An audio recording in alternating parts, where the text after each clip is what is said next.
Larry Johnson had an opportunity to do some promotional work with the hospital, and they were doing a photo shoot for him.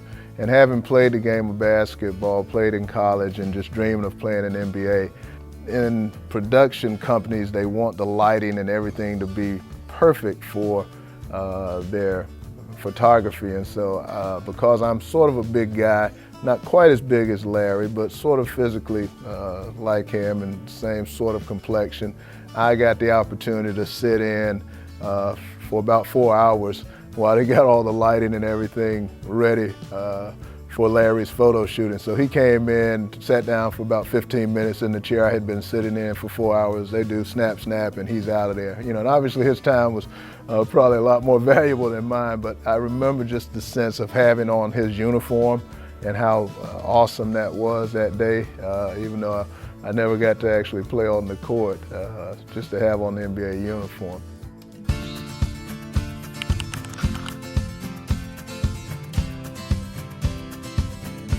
It was the third year in a row that I got invited to the All-Star game for the mascot slam dunk, and I had won the previous 2 years, so I was trying to think of something creative, something different, and I was trying to do a different dunk, like a full twisting front flip dunk, and I kept moving the trampoline closer, and then I realized when I hit the trampoline I could almost get all the way up to above the rim. So then we figured out how far I needed to be away and what I could do, and got up there, and then realized I could just roll back off and do a backflip off of it, and it just happened to be, I think, right time, right place. It was something unique that no one had done before, but it got a lot of playtime on ESPN and over, and it had a catchy name, because Ahmad Rashad at the time asked us, do you guys want to name your dunks? And so we all came up with names of it. Actually, one of our camera crew at the Charlotte Coliseum told me that's what I should call it the game before I went out to the All-Star game, so I'll give him a little credit for that. He is Hugo, bug on the windshield dunk. All the way from Charlotte, coming down. I like his style. The man of teal. Hey, bug on the windshield. Oh, what a flip. Unbelievable. Unbelievable. Third consecutive time. Oh, yeah. The man of teal, Hugo.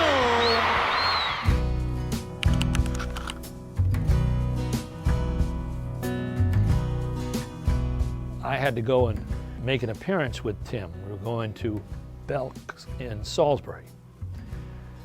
And I went over to his house to pick him up. We were going to ride down together. And I had a stack of pictures, Tim Kempton pictures, and he'd autographed all of them. As it turned out, Tim was sick that day. Couldn't reach him.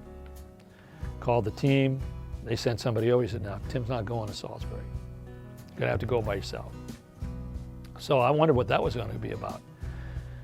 And of course, this being the first year of the Hornets, it was February. And I got in the car and drove to Salisbury. I knew where Belk was. And I walked in, and as I approached the store, you can see it from the interstate, there's this line of people. They'd made a line all the way through the department store. It was coming out the side and running down the sidewalk. Biggest line I'd ever seen. Not only were they not going to get Tim Kempton, but they were going to get Steve Martin, that's it, and a bunch of autographed pictures. And so I thought this crowd would dissipate very quickly once I made that announcement to the crowd. The amazing thing, I think this is the pull that the Hornets had over this region at the time. They were so happy to have the Hornets as their franchise in the NBA, to find out what NBA basketball was all about. Many of those people who I saw in line before I got to the store were still in line when the afternoon was over. And they said, I'm not going to stand here for an hour and a half and not get something that's related to the Hornets.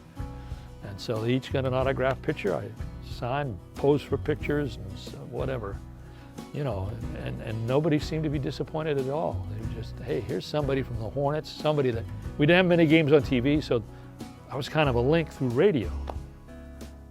So people thought they were more familiar with me than they were seeing the Hornets in person. So that was a gratifying situation. I was gratified at maybe Tim's expense, but Tim was pretty sick, so I was glad to pinch hit for him.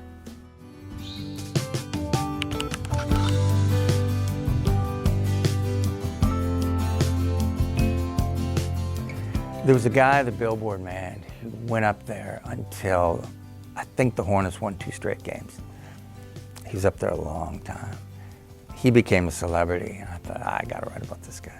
So he invited me up there, and I went up there and hung out. It was one of those only in Charlotte things. It was the small town component. And I mean, who moves to a billboard? At the time, it was just this phenomenon none of us were familiar with. And I had fun with the guy. I liked him. We think we have tepid winters in Charlotte, but I don't think that guy really knew what he was biting off as far as the ugliness of. We may not get 12 feet of snow, but I think that he figured out that freezing rain isn't a very pleasant experience when you need to think about these things before you sign on for them. I do remember the billboard guy, and basically the billboard guy gave us an idea for something to do at some point in time. We put our mascot up on the billboard to replicate what he had done. So he did it on his own, and we sent him food every now and then, but that was one thing that wasn't orchestrated by the team.